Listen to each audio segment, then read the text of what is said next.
We've been very pleased actually with the recent results. So we have returned to growth on the top line, which is the first time for several quarters.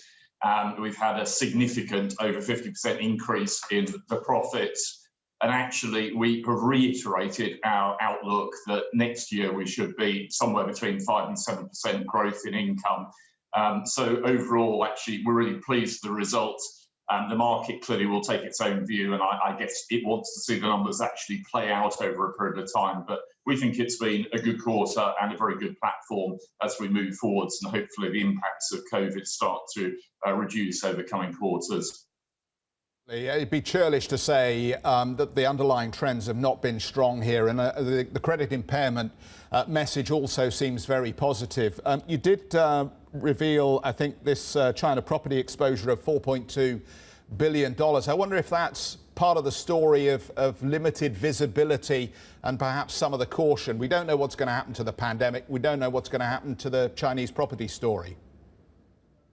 I agree. If one wants to be nervous, there are enough unknowns out there to be a little bit nervous. But particularly with regard to the property, we've said today that our total loan book is $300 billion.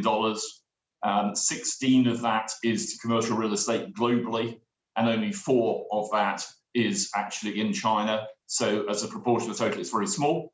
And secondly, it is behaving fine. So whilst we're obviously keeping an eye on it, we're not overly concerned by it. But I think if you step back, we're looking forward. We're saying the underlying client demand is strong. We have seen our loans and advances grow 7% year to date, and we think that is really key as we go forwards. Our trade activity, so financing businesses in their trade, is up about 13% on a year ago. So actually underneath the skin of this, as we work through some of the interest rate headwinds, which are now coming near to an end, we do actually feel very positive as we go into next year.